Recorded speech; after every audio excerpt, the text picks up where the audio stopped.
Some people are just meant to win. Life will delay them, life will confuse them, but they simply never stop. Eventually, exponential opportunities will collide with their experience. Then, when they do succeed, it's like it happened overnight, but there were many dark nights. And deep down, despite all the stress, pain, and insecurity, they knew. They always knew. They were inevitable. I wrote that about 3 months ago. It is something I believe so true to my core that you meet people and you see something in their eyes that they can never, ever be comfortable with a normal life. The more people you meet like this, the more obvious it becomes. And sometimes you don't notice it right away, but you'll get this person to talk about the thing they love or the thing they're obsessed with. It is like this fire just appears behind their eyelids, and this tiger, this animal comes out in them, where you realize they're willing to kill. They're willing to do anything to make their dream come true. They cannot be stopped. I feel like I've always had this feeling. And for me, I've felt it as this voice in my head. 6, 7, 8 years ago in college, I would record voice notes to myself of this voice. And I sound like a pure lunatic because I'm just this skinny, lost, confused college freshman who has these goals and ranting to myself about it. I had that voice then. It was very clear to me early on that most people didn't have it. And I've always said the greatest threat to potential and my biggest fear was losing that voice, losing the ambition, and getting comfortable with a life without it. Because I've gone down paths and I've spent years where that voice got really quiet and I didn't listen to it and I didn't act in accordance with it. I truly think my confidence is dependent on bridging the gap between who I am and who that voice knows I can be. When I am living in a state of true obsession and true flow, that voice is just me. There's no gap. And that's the goal, to have no gap between the person you know you can become and the person you are right now. But when you do act in accordance with the voice, you will get these moments of intensity and adrenaline that just rush through your whole body, and they will come randomly. You'll just be on a walk or you'll be driving, and you know wherever you're going, it is in the right direction, and your body knows it. And that voice gets happy and just sends all these good feelings and all these good chemicals throughout your body. There are days lately when I'm doing the right things and I just feel it all throughout my body. It's like I'm walking around and I'm on drugs because these dreams I had, this voice I had years ago, is now just the person I am, and I'm doing the things I dreamed about. All I dreamed about was, for a while, living in New York City and sharing my ideas with the world, because I felt like I had unique and cool ideas and had this energy, this intensity that I wanted to share. I think that's the simplest way to explain what this is in somebody. This destiny and this inevitability to succeed is an intensity. It's an intensity about something. And sometimes it's a really calm intensity. Sometimes it's completely hidden. All of these people who have this feeling that they know they are meant for the pinnacle, they are meant for the top, it has to come from somewhere. And I think there's a million places it can come. For me, it's something I'm figuring out more and more every day, why I am the way I am, especially the last 3 months, trying to really look at myself and say, okay, what are the things I'm doing that are just programmed and things I've been doing because of the way I was raised and how I was as a kid that I don't necessarily want to keep doing, behaviors and habits. And these things are very small. For me, I think it comes from just an insane insecurity and lack of confidence as a kid for many reasons, with the way I was at school, the way I was in sports. I was just this like package of insecurity. The only way I think as a kid I saw to solve that was to go on this mission of extreme greatness and try to reach this level of success where I talk about the 3 pillars: artist, athlete, entrepreneur. I just cannot see a world where I am not striving for the top of all of them, being the absolute best artist I can be, being the best athlete I can be, being the best entrepreneur I could be. And there is no end goal there. It is just this hunger that I know I'll never satisfy, but I just have to keep going. And the rewards I'm getting now, younger me would go crazy for, but it still feels like nothing in the moment. It feels like I've done nothing, which is a problem. And it's something I'm working on. I need to recognize that I've done shit and I've achieved something and I'm doing something for the world. There are millions of people who read my writing and I get messages from incredible people that it helps them and it changes their life. Most of the day, I don't even recognize that or feel like I've done fucking anything, which is a big problem because that lack of confidence is going to hold me back from things that I'm capable of, and, thinking bigger and dreaming bigger and doing things even today that I'm capable of. But because of how I feel about myself, I don't do them. But to get back on topic, I have spent years where that voice in my head that knew I wanted to do all this stuff was very quiet. And if you look at old pictures of me, even from the last few years, there was a lot of tough months and, like I said, even years where I was just not acting like this person. I was not creating anything. I was not doing enough. Yeah, I was posting on Instagram. I was still slowly compounding around this thing, but I could have, I think, been where I'm at now way earlier if I did the things I needed to do, right? I just wasn't, I was not living a life of obsession. I was living a life of, honestly, cowardice, like moderation. And I knew it though. I knew it the whole time. For example, I was in a relationship and we did a lot of family stuff and hanging out. I would be hanging out in the nicest places, doing the nicest things, and be literally dying inside. Like, I would be in a hot tub with an unbelievable view, talking to extremely nice people who loved me. But inside, it was like I was being burned alive. And the view, even though it was incredibly beautiful, to me felt like nothing because I didn't deserve it. It wasn't my view, right?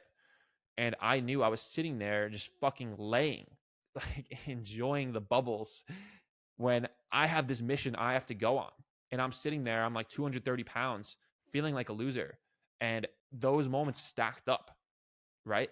That's what I mean. I never lost the voice. There is a version of me where I am in that hot tub and I am just fucking relaxed, enjoying myself. There is a version of me that did that. So when I talk about never losing the voice, that's what it means.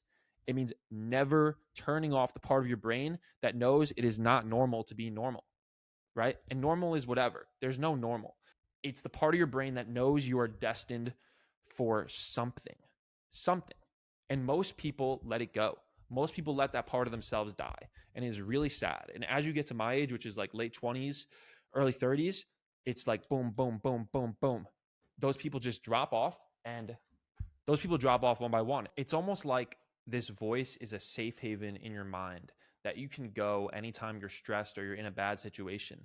And it is like this home of ambition that keeps you very comfortable because you know that in the span of years or decades, as long as you keep listening to it, you're going to end up somewhere great. Here's the thing about the mission. This mission for extreme greatness is about the mission, but also not.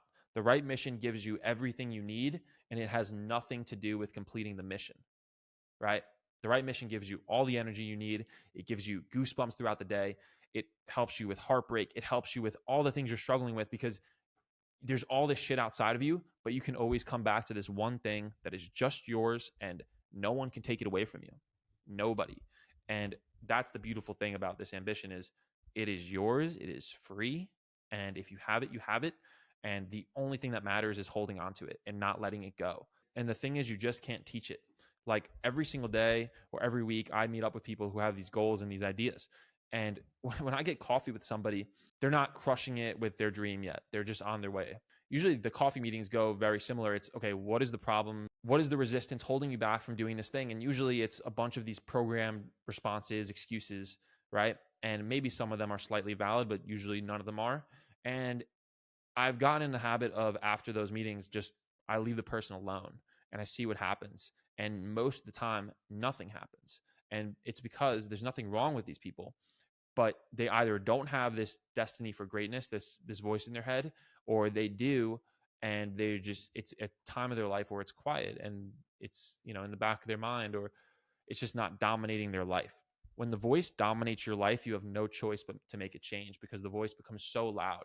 It is like screaming in your ear that you're doing the wrong things, right? That was me, like with the hot tub example. That was like the voice being small, and eventually it just got so loud to where I made a change where I just, now my life is in a way that I don't do that anymore. I don't sit around like that. I'm trying to go get that hot tub view, right? In like 20, 30, 40 years, whatever. You know what I mean? It's like, I don't give a fuck about hot tubs, and I'm way happier. Some people are just way happier that way. And a good sign that you have this voice is when you're doing something that most people find enjoyable, but you can't enjoy it. I have this term, it's called painful vacations, because when I was younger and I knew I wasn't following this path that I felt I was destined for, I would go on vacations with my family or girlfriend or whatever, and I would be in pain. Like I said, I would be in a resort, and yeah, it's ungrateful as fuck, but that's just who I am. I can't enjoy something when I know I'm ignoring my life's work, when I'm ignoring the thing I need to be doing. I just can't enjoy it, and I spend the whole trip fantasizing about getting back to work, even though I would go back to work and still procrastinate. But that's the game. That's the game you're playing with the voice in your head that knows you're capable of so much more. So painful vacations. Remember that the next time. I know that certain people will relate to that. My writing has essentially been this voice that I've had for years telling me what I needed to do. My writing is not me preaching. It's preaching to myself. It's reminding myself what I needed to do. It still is. That's still all my writing is. And that's like the big secret. I'm writing from the most obsessed, the most extreme version of myself that has this unstoppable ambition. It's worth asking yourself a few things. It's worth asking yourself why you are the way you are. Like I said, I think I am just subconsciously from childhood on this quest for approval from the world. I think fame is often related to that. Fame is, seeking approval from the world, right? That you matter, that you're recognized. And for whatever reason, I care about that. So, and I tend to, I definitely partially care about that. So, there's a reason why. So I think it's worth asking why you are the way you are. And then just thinking about in your life, how have you experienced the voice and when do you experience it the most? And what actions did you take where you would get these moments of adrenaline throughout your body? And it could just be, like I said, on a drive, on a walk. And what were you doing in those days, right? Where you felt that? Because those days were days where even if it was subtle, you were going on the right path. Even if it was just thoughts you were having, you were doing the right things. And so then the question is this voice a good thing or a bad thing? And this is related to obsession. It's definitely a gift and a curse because you are going to have to let some people down, I think. You are in many cases going to let people down because they want the version of you that doesn't have the voice for whatever reason. Maybe it's a boyfriend or girlfriend who just wants you to enjoy time with them. Or it is, parents who just want you to be safe and do something stable. But if you have this voice, you have to ignore that and recognize that these people just want you safe for whatever reason, selfish or selfless. Usually it's selfish. And you have to go into your own world and let that voice be sometimes your only company. Sometimes you'll just be on a long drive alone and you feel like you have no one to talk to about this stuff. But you have that voice, and that voice is a friend. That voice is there for you. And if you have that voice, it is the biggest blessing in the world. But recognize that it is a long road. And the people who do make it out and do follow that voice and become it have this rare combination of obviously obsession, extreme patience, and an ability to just sit in pain and sit in discomfort for a really long time. And sometimes romanticize it in that they know that feeling means they're making progress, right? And figure out a way to record the voice, whether it's a voice memo, whether it's writing like I do. I think that's a beautiful way to document it, is share the voice online because, like I said, that voice is real. And there's so much bullshit with content nowadays where there is nothing real out there anymore. And so I think that's the most real thing in the world. Share the unfiltered, unrestrained, most ambitious part of yourself and let that compound in the background. That's basically what I did. Like, let's actually be tactical in what I did to build an audience. I took this ridiculously, delusionally confident voice in my head that I was not acting like that. That was not my main mode of operation. But I took that voice, wrote down what it said to me for 5 years, and built an audience where now I have 2 million plus followers and some people think I own this word obsession. That's all I did. And when you actually explain it like that, it is wild. That's how I'm going to build the framework for my career and the books I write and the companies I start. That's the video. This one was a little choppy all over. It's been a few days, but I'm getting back to the video grind. This was good. Talk to you later. Stay obsessed.